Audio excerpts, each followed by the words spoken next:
Okay. Hello. Let me just play with the lights a little bit and then we'll get started. Always have to play with the lights.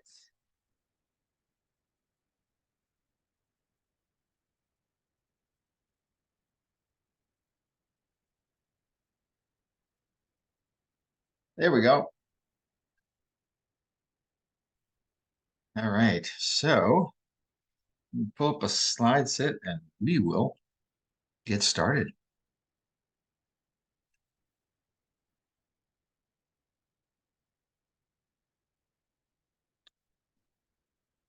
In here. All right. So today we'll be talking for about an hour or so.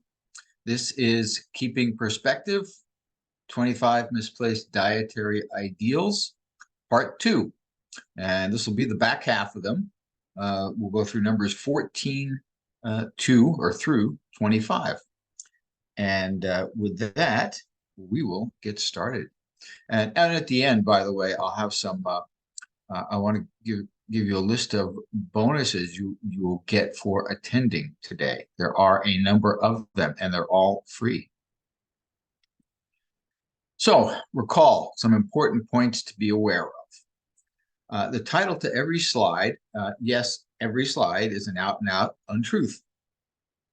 You can't take a single one of them to the bank of healthy eating, not a one. Books have been written about many of the topics that follow, but for the sake of PowerPoint brevity, I've had to leave out the odd detail here and there. In no case, though, would what got left on the cutting room floor have changed the message stated had it been included. With that in mind, just give you a second to make a quick glance. I'm not going to read these to you, but just want you to take a look at them. These are the ones we're going to go through. And that was, I say, that'll take us from 14 to 25. All right, so a lot of interesting stuff. Everyone a misplaced dietary ideal in its own right. All right, let's get into them. So number 14. Diabetes is all about fastidiously managing, measuring, controlling, and restricting sugar intake. We'll do 3 slides on this. First off, it sounds like a busy and exacting life, doesn't it? Maybe an extracting life, because that's your focus, especially when life does not have to be spent that way. So it is a busy and exacting life, no doubt, and it doesn't have to be that way. Counter to prevailing opinion, while sugar issues are indeed a key player in the course of diabetes, they are more as a symptom than a cause. I'll repeat that. They are more as a symptom than a cause. The real villain is dietary fat, especially saturated fat, and the frustration it causes insulin. So insulin is a gateway hormone. It's responsible for escorting macronutrients, so carbohydrates, proteins, fats, from our blood into our cells. And it's not unlike the role of a tugboat getting a large ship into port. When our cells are already loaded with fat, they behave as they should, closing the port in effect, and thereby preventing fat's entry. But also that of sugar. So it closes the port to fat, and it also closes it to sugar or carbohydrates, and even protein. So that's what insulin does, and our cells, in response to insulin's request for entree, says, "No, sorry, I'm full, no more needed."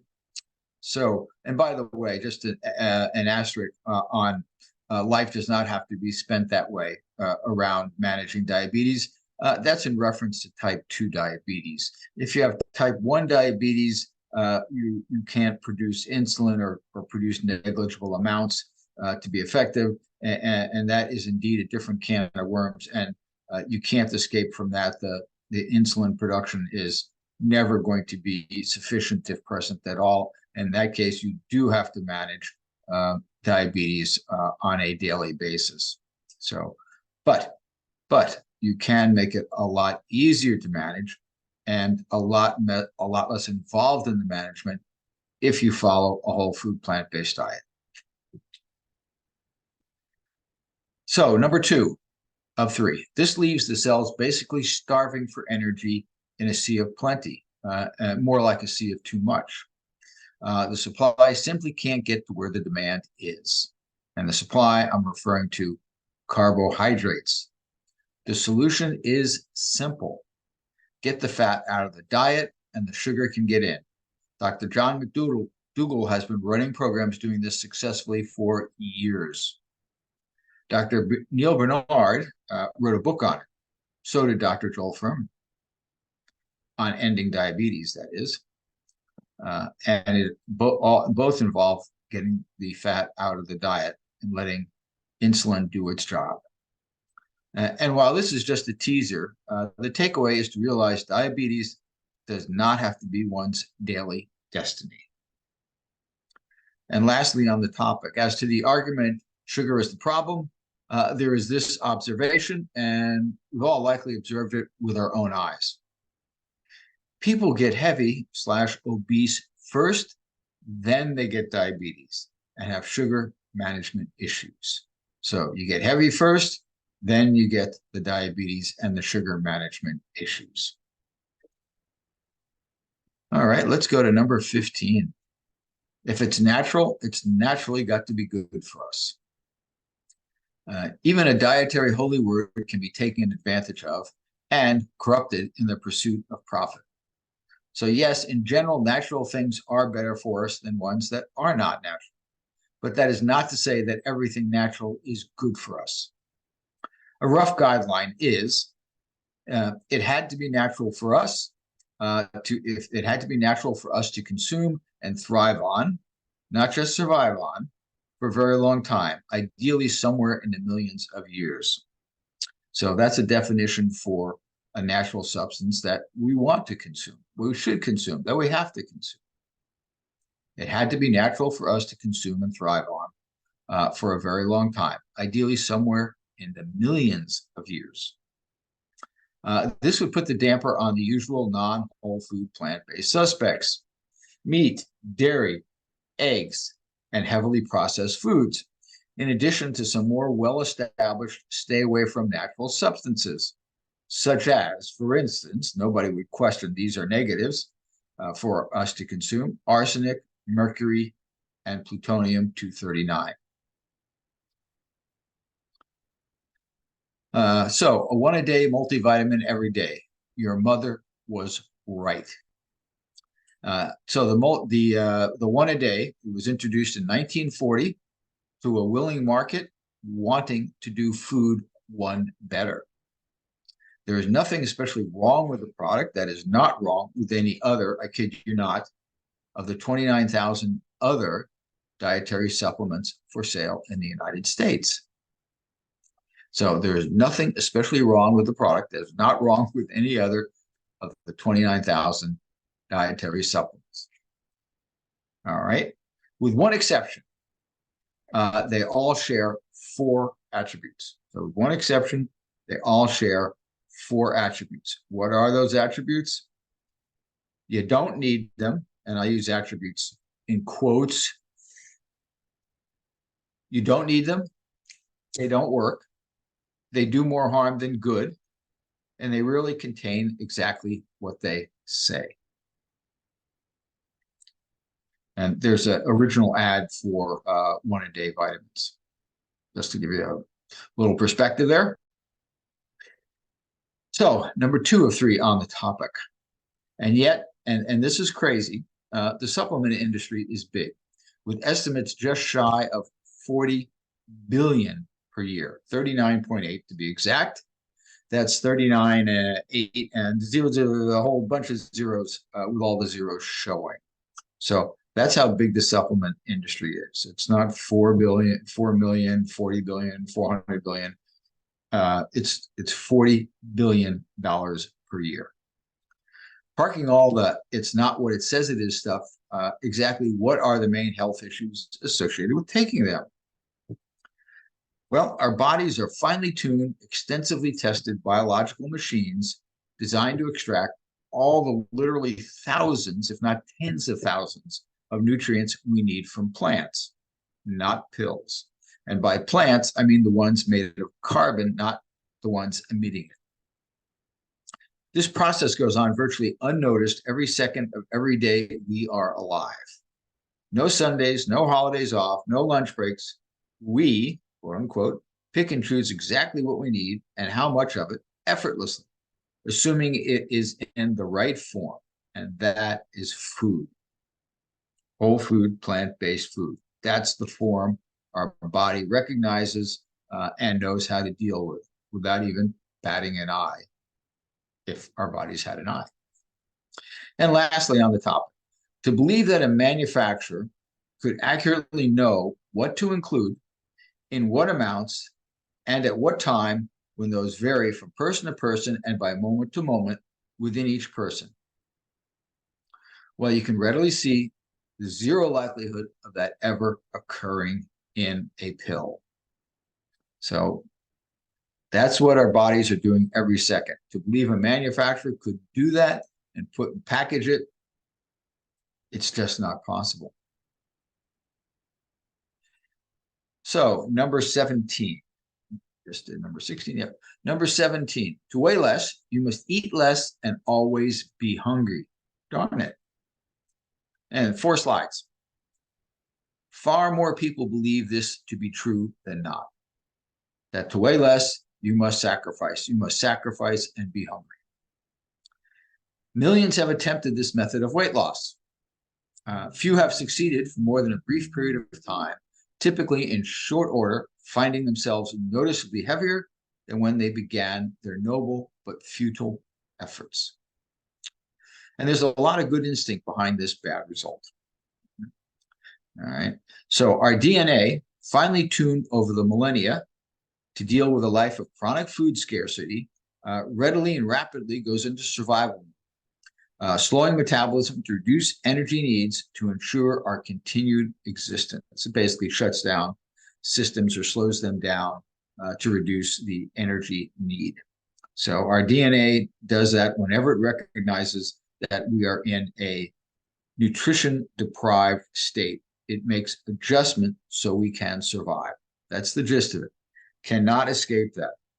That is built into survival of all living things.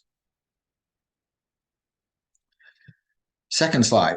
In a prudent, once bitten, twice shy response, our body, remains in this hunker down mode for far longer than it took to get into it. And that's a darn good plan for life in those times of nutritional inadequacy and scarcity. So it is a darn good plan for life in those times, but it's not such a great plan for life in these times of overplenty. Good luck trying to get your DNA with the program in your lifetime. It's not going to adjust to the world we live in today. And that certainly sounds depressing enough for those wanting to drop a few pounds or more. But wait, all is not lost in the pursuit of sustainable and healthy weight loss. Let's find out some more.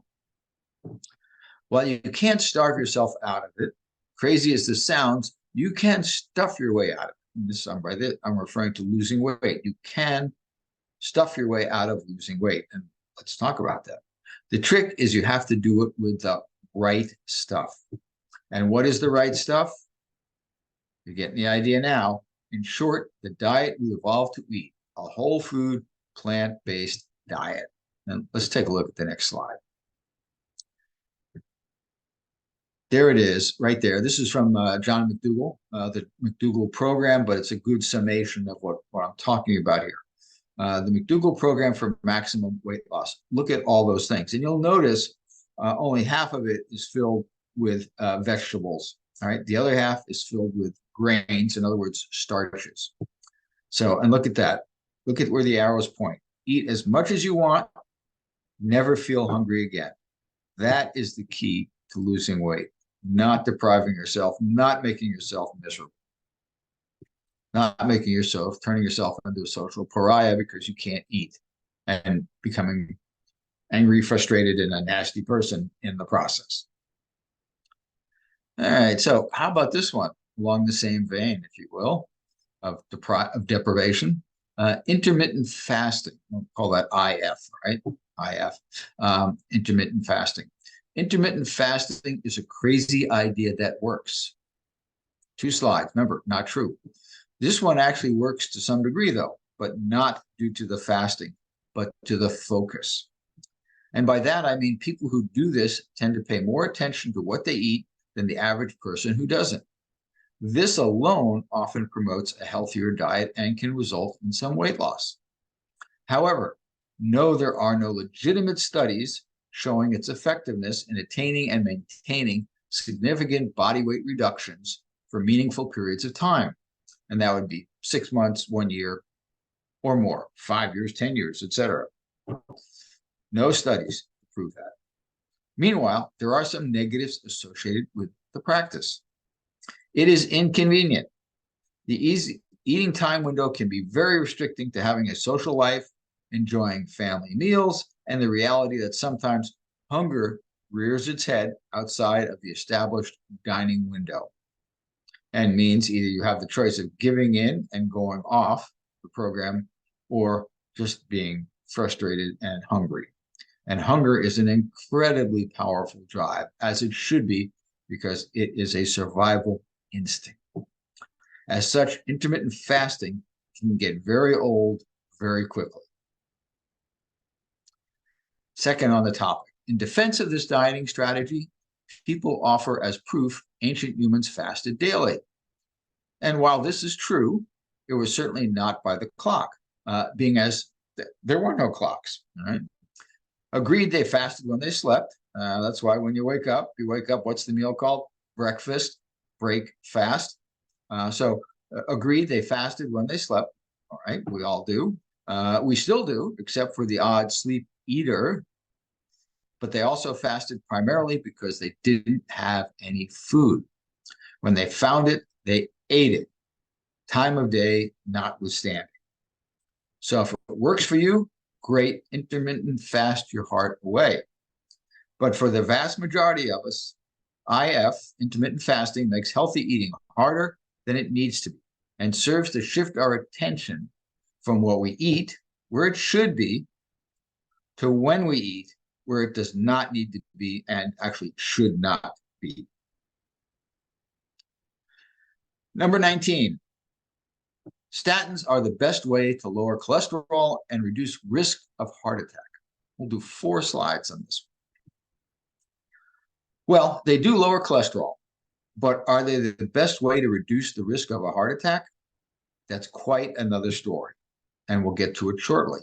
So, as to how they lower cholesterol, they block the action of, here's the substance, it's called 3-hydroxy-3-methylglutarol coenzyme A reductase. Basically, that's a protein. It's an enzyme that facilitates the production of cholesterol by the liver. So we make all the cholesterol we need. We do not need to have it from any external sources. Right? We make all the cholesterol we need. And we had to because we evolved in a world without cholesterol as in our food. So it made sense that we should be able to make it ourselves. So we do, all we need, done in the liver. And by the way, so this is this right here, this is what that looks like. Proteins, I'll just sidebar for a second. Proteins are complicated structures, and there are probably some active sites in here, and that's how it does its job, in this case, as an enzyme. So you can see very, very structure dependent, complicated, complex, but that's what the darn thing looks like. It's amazing how we were able to figure that out, the technology to figure that out, but that's a very good representation of our little enzyme friend there. Number 2 on the topic, statins. It was shrewd marketing that got the drug its name, implying, I suppose, stability, stasis, or creating a better health state of affairs. Never mind that it doesn't do any of these things. Now, every drug has only 2 jobs. This is in theory, not in reality, but every drug has only 2 jobs. Number 1, to help you live longer. And number two, to help you live better. So to help you live longer and live better. And ideally, do so better than other available alternatives while being virtually side effect free. That's the role of a drug. That's the theoretical role of a drug. Might add, more honored in the breach than the observance, to say the least. Now, a whole food plant-based diet beats the pants off of statins on all these fronts, plus it does so at really no additional cost. You're going to eat anyway. So if you're eating the right stuff, there's no additional expense, maybe even less expense, actually, but no additional cost from doing it. So number three, Lipitor, which is the number one selling statin. Sales are, and this is another one of those numbers. Remember all the zeros we had when we did supplement sales? This one's even bigger. 1 trillion in sales in 2020. And it extends the life, our life, person's life, taking it for 3 to 4 days, maybe, and reduces heart attack risk by 1.1%. This is what the studies, if one went to PubMed and looked up the studies, legitimate studies, not the one put out by statin manufacturers, this is the numbers you would see. It comes with a plethora of potential side effects to boot, including, ready for this, myopathy, which is inflamed, painful, weak, stiff, spasming muscles. So it hurts. Stroke, increased risk of type 2 diabetes, and at least 20 others. And stroke is one of the things you're taking the statin to avoid, and yet it increases the risk. How many people need to be treated? There's a number, it's called NNT, number needed to treat. How many people need to be treated for someone to be helped by this wonder substance? According to the highly respected U.S. Preventative Services Task Force, somewhere between 40 and 400 people have to be taking statins for one person to benefit. And by the way, there's a corresponding number I should mention called NNH, number needed to harm. So I'll just mention for these 40 to 400 people who have to take the drug for one person to be helped, some number of people will be harmed because of these side effects, the ones just mentioned up here, and more. So one person, 40 to 400 people have to take the drug. And in that process, I don't recall the number, but it is considerably more than one will experience side effects. So compare that to the work of Dr. Dean Ornish, who primarily with diet alone was able to reverse or stop the progression of coronary heart disease in 99% of patients. And to do so side effect free. And there are others, by the way. Dr. Caldwell Esselstyn is another famous person who's run experiments where this is true, did the same thing. So according to Dr. John McDougall, regardless of the patient's chances of benefits and risk from medications, a whole food plant-based diet and associated lifestyle changes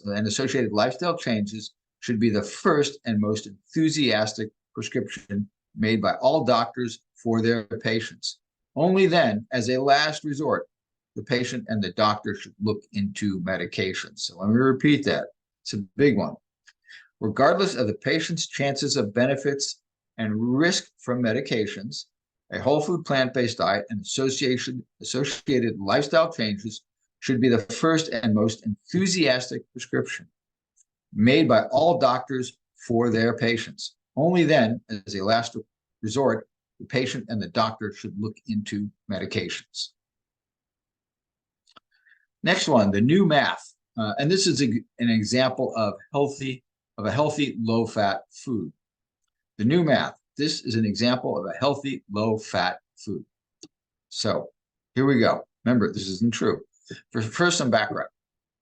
The FDA updated the requirements. It used to be not near as clear as this is, and as you'll see, this isn't that clear, but it used to be worse. And this happened in 2016. So better, but still shady. And we'll take a look. For instance, let's look at that percent daily value. So there it is right here. Okay, percent daily value, that's this column. In this example, total fat looks good. Wrong. And by total fat, look at that arrow. Total fat, 8 grams, 10% of daily value. So most people look at this and they say, oh, that's good. Total fat, there's 8 grams of fat in this. That's a pretty small number compared to 230 calories, 8, much less than 230. And I'm seeing this number 10%. Well, that's pretty small. Huh, I guess this is a pretty healthy food. However, there is a conversion factor one needs. So calories are a unit of energy, right? Fat in grams, grams are a unit of weight. So you have unit of energy, unit of weight. You cannot compare the two. That's like apples and oranges. It doesn't work. You have to convert this grams number into calories, and then you can compare them. So let's do that. So the number you need to know is in fat, there are 9 calories per gram. And by the way, just for the record, there are 4 calories per gram, less than half, in both protein and carbohydrates. And I think alcohol is somewhere around 7 calories per gram. But purposes of this, fat, much higher than carbohydrates and protein at 9 calories per gram. So when we do that, we multiply 9 times 8, we get 72. We divide 72, we divide that by 230, we get a percentage, and that percentage is 31.3% fat. Oops. So the fat in this food is not 8 grams. Well, it is 8 grams, but can't relate to that. And it's certainly not 10. It is 31.3. And I don't know if you recall, I think we talked about it last time, but the ideal macronutrient breakout, fats, protein, carbohydrate, is 10% fat, 10% protein, 80% carbohydrate. So 31.3% fat is more than 3 times what we should be shooting for to consume.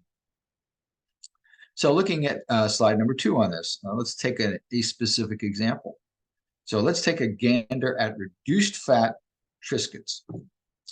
Total fat is not 4%, right? See it right here. See the 4%. That's what most people's eyes are drawn to. That's as far as they go in the consideration process. It says reduced fat, but it says it in big letters. And then in small letters, it says 35, 25% less fat than original Triscuit. Okay. So reduced fat right in the center. And there you see 2.5 grams, 4%. Okay. People are thinking they're feeling pretty good about this, right? So let's go through the math. 2.5 grams times 9 calories per gram equals 22.5 calories per serving. All right.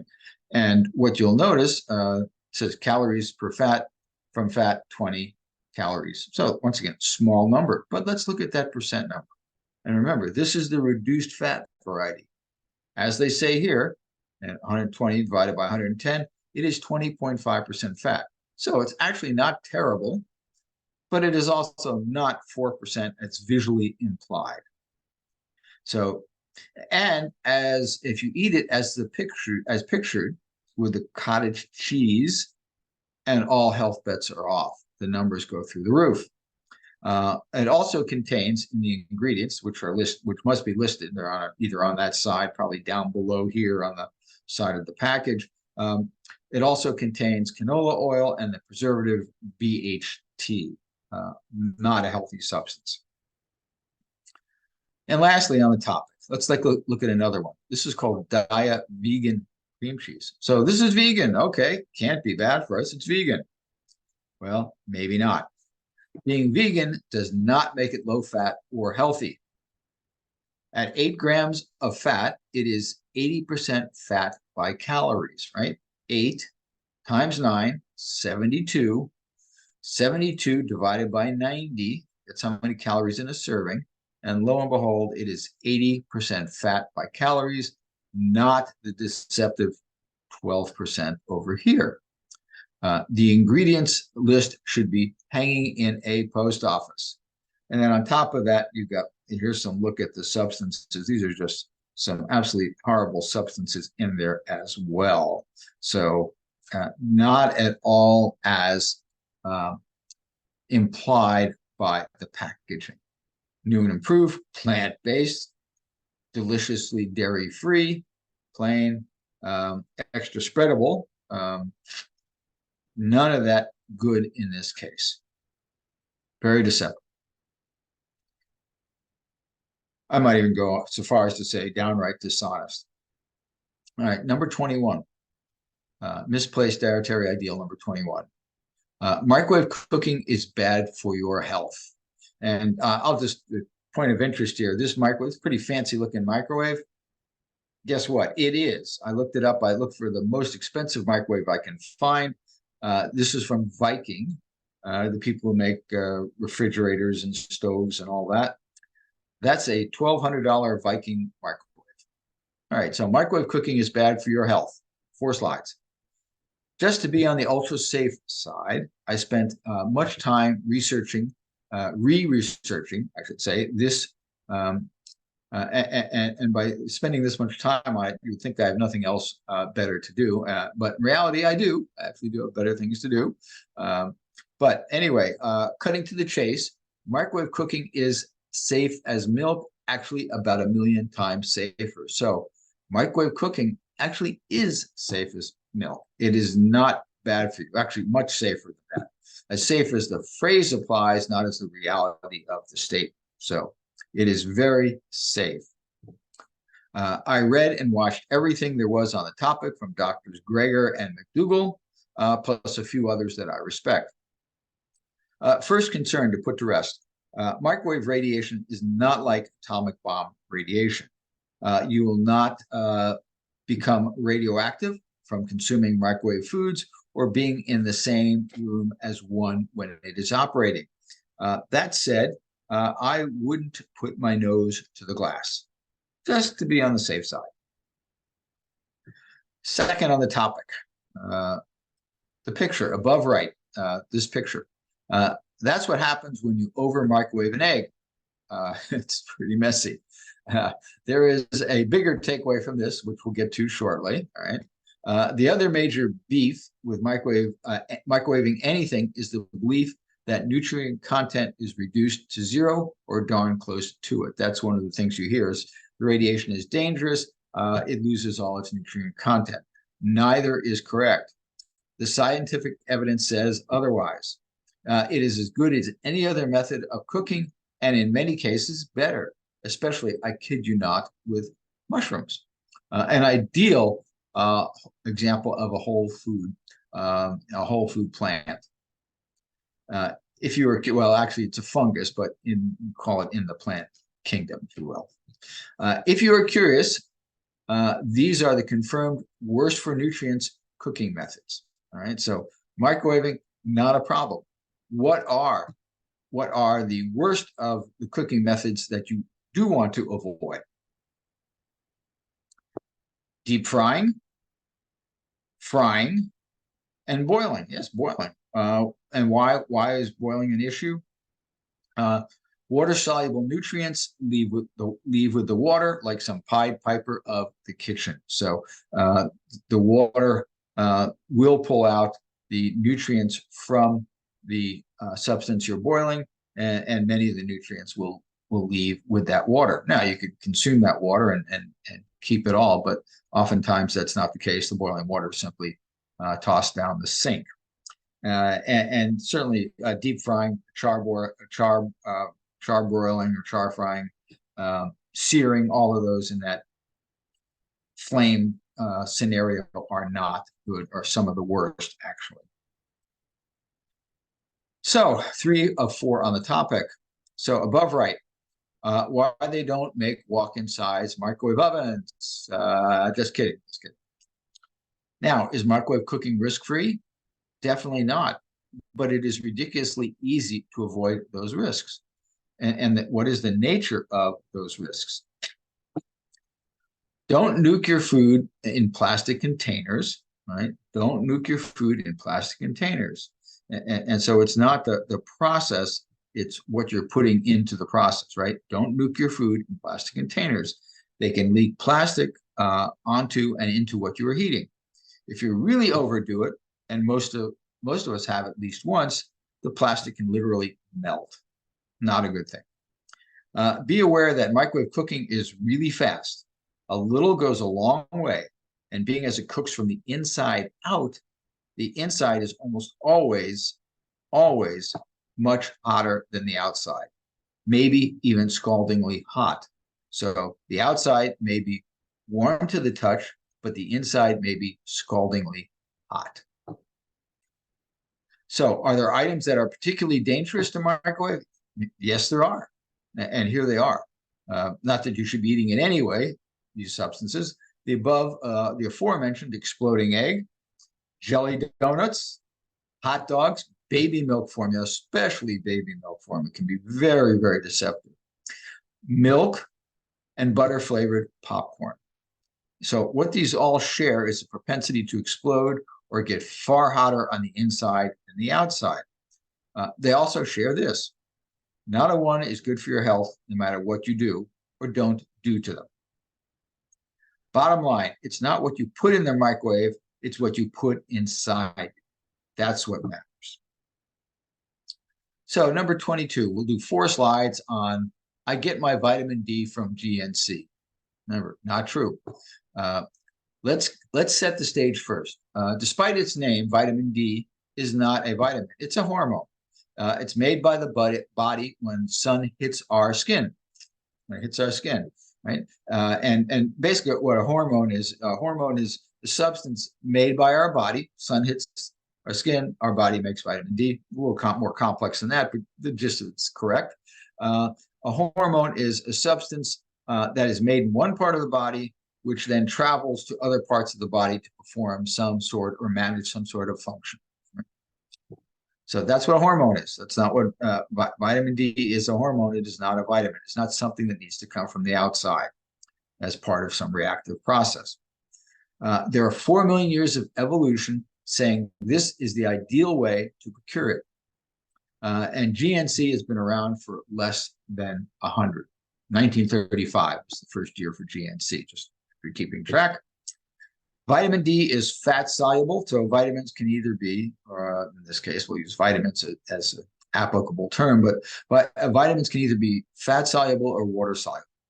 Vitamin D is fat soluble. What does this mean? Plenty. This means if you get too much, i.e. via a supplement, you cannot readily excrete the excess. And you may wonder, well, what about when you get it from the sun? When you get it from the sun, there are, in part of that complex process, I'm not going to detail it out, but as part of that process, before it becomes an active form, our body makes that decision. How much of this reserve substance do we need to convert into an active form at any point in time? Our body manages that. When you go through the process, when you short circuit that process by consuming it as a supplement, our body cannot manage that. And by the way, as I said, when you consume fat-soluble substances, it's hard to get rid of the excess, and that can be a real problem. So it's also vitamin A, vitamin E, vitamin K. So those are the fat-soluble substances, or vitamins. And this can be bad. So if you get too much vitamin D, here's what results. Hypercalcemia, which is too much calcium in the blood. You can imagine what that is. Calcium is like, it builds bones, right? You don't want to be trying to build bones in your blood. That would not be a good thing. Just picture that. You want that to be a very fluid substance. Increased risk of cancer. So these are things that excess vitamin D can cause. Hypercalcemia, increased risk of cancer, especially prostate cancer, heart disease, high cholesterol, kidney damage, more falls, and several others. Number 2 on the topic.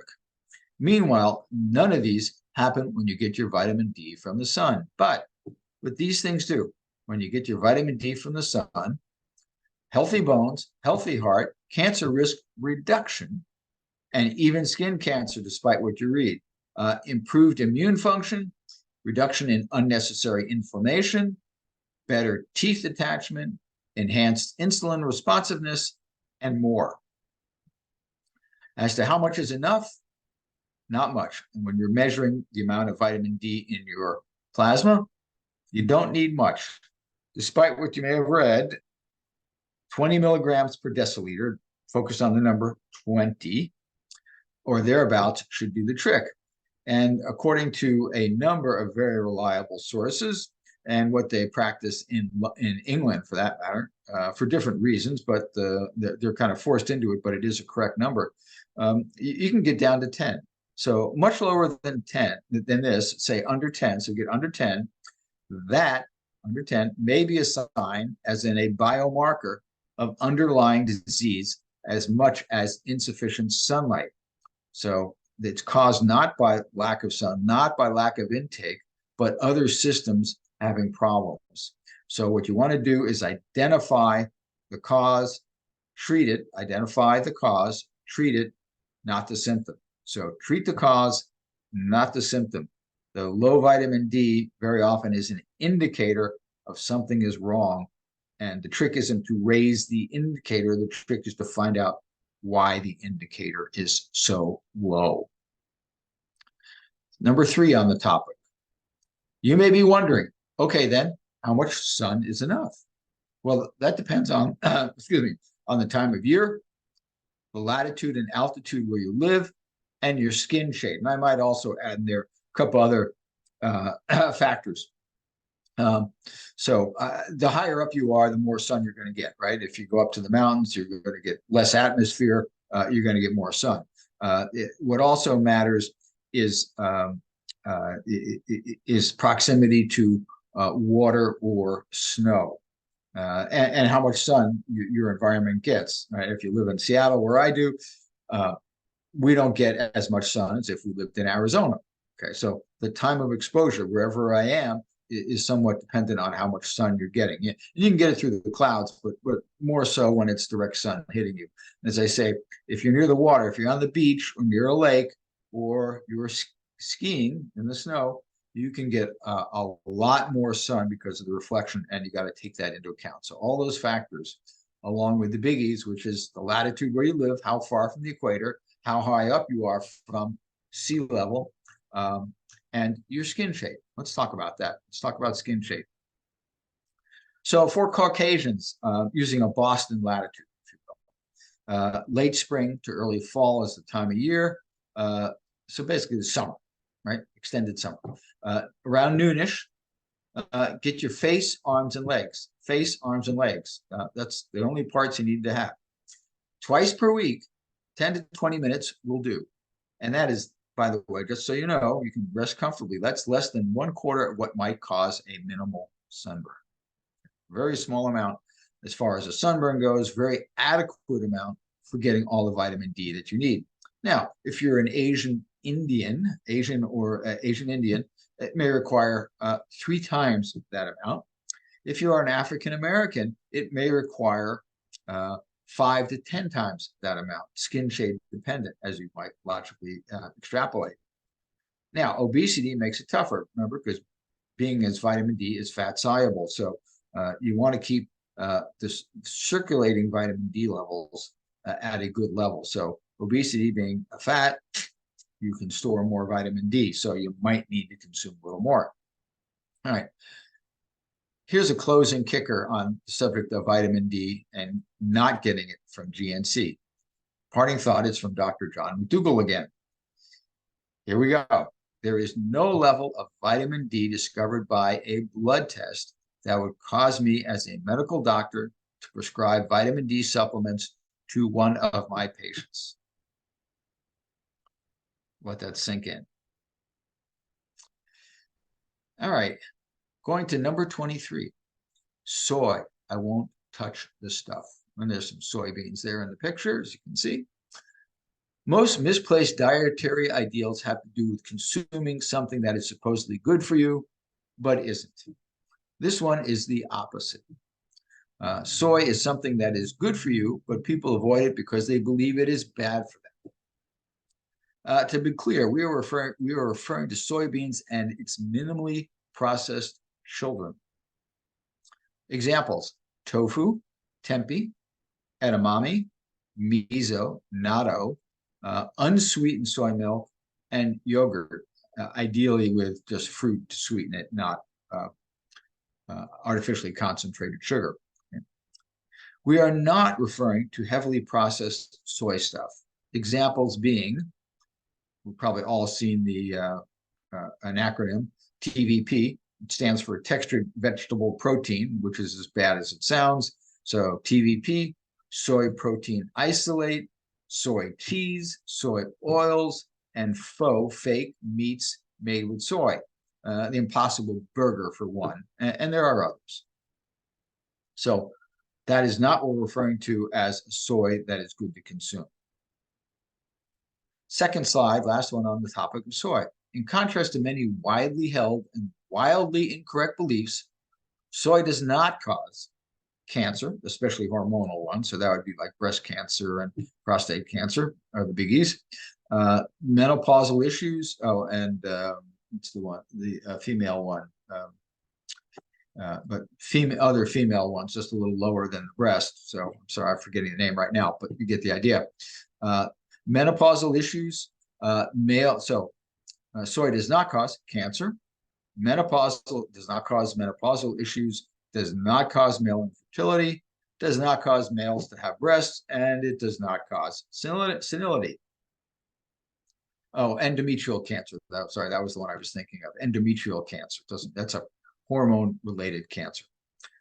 In contrast to many widely held and wildly incorrect beliefs, soy does reduce the risk of heart disease, hypertension, cancer, high cholesterol, and inflammation, while enhancing the immune system and the elasticity of our blood vessels, which you might think is a good thing, and it is. So, soy, there are no reasons to fear it in the right form, in the whole form, minimally processed form. There are no reasons to fear it. Likewise, it is not essential to have it. Being as it is a high-fat food, it is best to keep it to no more than 5 to 10% of your caloric intake. So if you're eating it, enjoy it. If you're not eating it, do not feel obligated that you must enjoy it. Where do we go? Here we go. All right. So just a asterisk, this is a sidebar slide, if you will. Vitamin D and soy. So we just talked about those two. So you know, I have more detailed, but still brief, PowerPoints dedicated to each subject. If you would like a free copy of either of those PowerPoints, just email me. There's the address, drothenstein@yahoo.com. Right? All right, now, number 24. Freedom of food choice is a basic human right. And this one's a little bit tricky. Well, I always got to throw a trick in here or there, right? So we've got the American flag. It's a basic human right. Well, in theory, yes, but we need to qualify that statement. We need to qualify the statement. It's very, very important that there is a qualifier, and here's why. So while I wholeheartedly agree with this one, with the addition, there does require the addition of one word, and that word that should be there is inform. Okay? So freedom of food choice is a basic human right is not correct or complete as stated. The word that is missing needs to be inserted. Freedom of informed food choice is a basic human right. Freedom of informed food choice is a basic human right. So all well and good, but that is not what we have these days. And this is sadly a more accurate reflection of the situation. Right? This is the situation. Freedom of manipulated food choice, however, is not a basic human right, nor is it freedom of choice. So while New York City's never adopted a big gulp ban, probably qualified as overreach and a misplaced dietary ideal, milk, it does a body good, and beef, it's what for dinner, probably qualify as evil ones. So these are examples of not freedom of choice. These are freedom of manipulated food choice. This is not informed. If you were informed with the science, these statements are highly, highly incorrect and dangerous, deleterious to our health.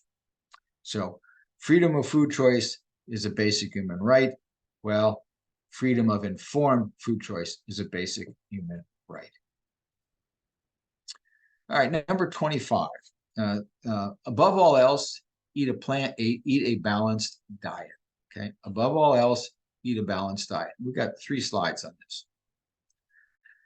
So ask 100 people, what is a balanced diet? And you will get 100 different answers.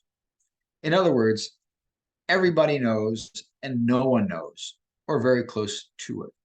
So here's a picture of a balanced diet. Here's a picture of a balanced diet in theory.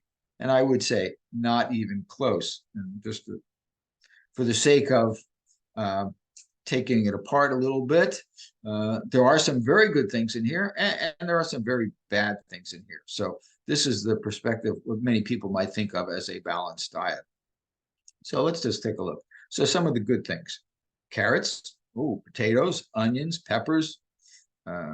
Yeah, onions. I'm not sure. It looks like might be chestnuts. Okay. Oh, tomatoes, some nice looking tomatoes. These are some grains. All right. Little bit of nuts and seeds. That's all right. Apple, orange, all good. You got some broccoli. Oh, excellent. And some other leafy greens that might be spinach, I guess. More broccoli, banana, excellent. But unfortunately, it doesn't stop there in their perspective or their concept of what is a balanced diet. These do not belong. And at this point, should not be a surprise to you. Milk, you got meat, so that would be, looks like salmon, so that's fish, and then some sort of beef, that's a pretty big piece of beef, and egg. Those do not belong. So we've got a mixture here, and this mixture will, if consumed over time, it'll kill you or cause all sorts of diseases along the way. Let me get down. Sorry. Oh, there we go. So second of 3 on eat a balanced diet above all else. But why should we know what a balanced diet is? Why should we know? Why should we have a good idea, understanding of that? It's not surprising that we do not. The information is not taught in schools, not even in medical schools. So not even your doctor knows. The main source of such knowledge, if you can call it that, is the food industry, the drug and supplement companies, and those they influence, which, if not outright control. And those institutions, governmental institutions that they heavily influence, if not outright control, under the table, it's not obvious, is the FDA and the USDA. And there are others. So the FDA is the Food and Drug Administration. USDA is U.S. Department of Agriculture. And I might also throw in there, I think it's called NIH, which is the National Institutes of Health. So, and any number of advocacy groups, which are heavily influenced by the food industry, the drug and supplement companies, et cetera. So you might put into that advocacy groups such as the American Cancer Society, the American Diabetes Association. I think they go by a slightly different name now. But any of these advocacy groups are heavily influenced by these entities, these corporate entities. And they're not trying to harm us, by the way. I mean, they're not actively trying to make people suffer and all that. They're just trying to make money. I mean, that's the motivation. Eating a little bit of everything you can think of, but in moderation, the epitome of a balanced diet will get you just that, moderate health, if you are lucky. So eating a little bit of everything you can think of, but in moderation, that phrase, you've heard it before, oh, everything in moderation is fine, I'll be good, right? That's a balanced diet, and that will get you just that, moderate health. What is a better plan? Let's take a look at the next slide for 2 graphic presentations. And both, they'll say this, they say the same thing, they just vary in the level of detail, not the nature of the content. They are in total agreement. So let's take a look at them. Yep. We're gonna do a little more thing here. There we go. So this is from this one is from PCRM, the Physicians Committee for Responsible Medicine. You may have remembered I mentioned the name Dr. Neil Bernard. This is from his group. So here is very simple, very colorful representation. Couldn't make it any easier. Eat a diet that consists of fruits, grains, vegetables, in particular, including starchy vegetables. So potatoes would be in there. In here, the grains, you know, you can imagine what all those are. Oatmeal and rice probably being two of the biggies in there. Corn probably somewhere between grain and vegetable, depending on how you break it down. Um, Beans, and beans are the last one. So fruits, grains, vegetables, beans. Bingo. That's it. Notice what's not on there. No dairy, no animal foods, no oil, no processed foods. This is the ideal diet for human beings. It's what we've eaten for well over 90% of our existence. That's what our bodies are finally tuned to consume. And in a little more detail here. This is from the Wellness Forum. It's the nutritional school that I went to, the Wellness Forum Institute for Health Studies. This is their more detailed picture. This is the eating plan. And basically, you're going from bigger quantities to smaller quantities. And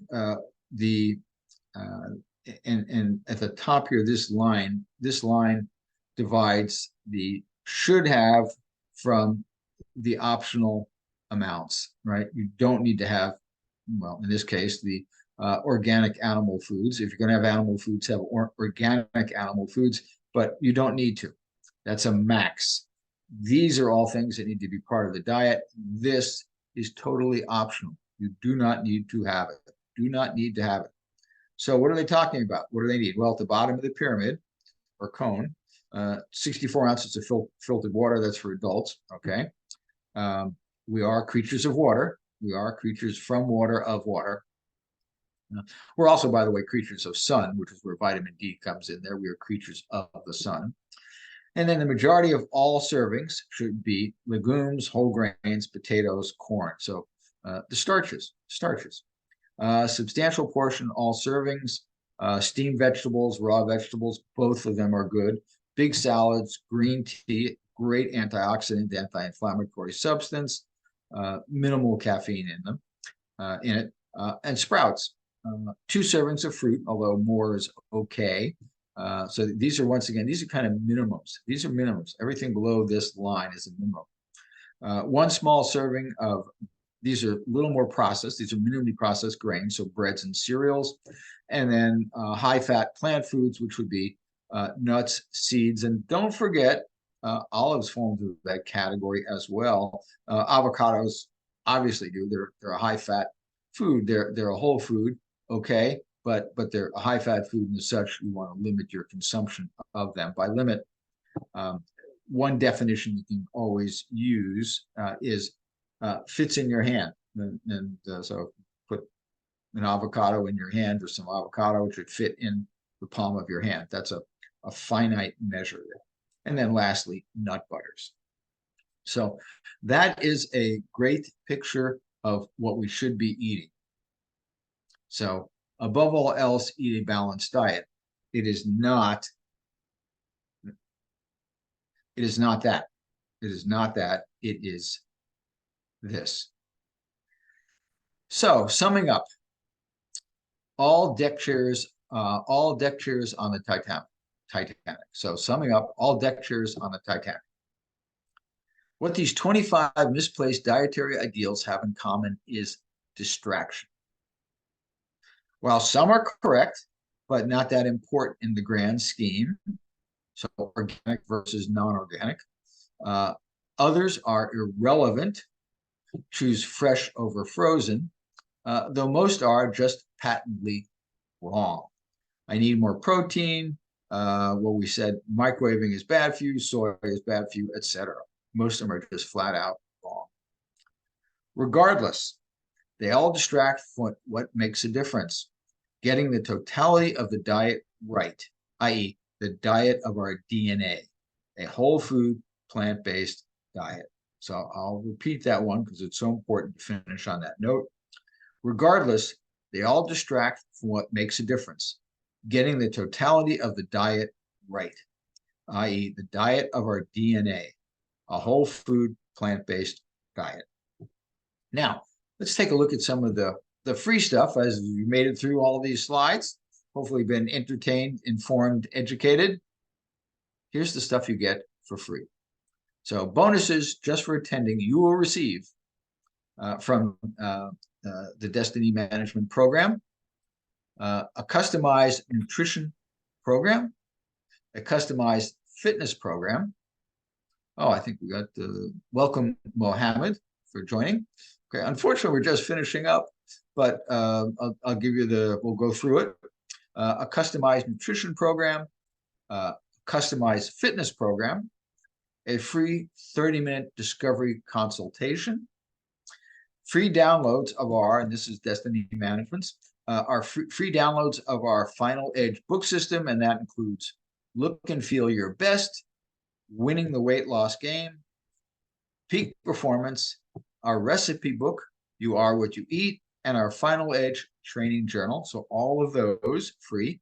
A free download for our Conquer Diabetes logbook, and a special thank you bag from Healing Hands, which includes or contains artisanal, I always have problems with that word, artisanal soap and lotion. Artisanal soap and lotion. So this is over a $330 value, and you get it just for attending today. So there you have it. This is the back half of the 25 misplaced dietary ideals, keeping perspective. So with that, we'll let you go. This has been recorded, so anyone who wants to go back and pick up on any of the details or get refreshed on them, it will be there for you. All right, open it up.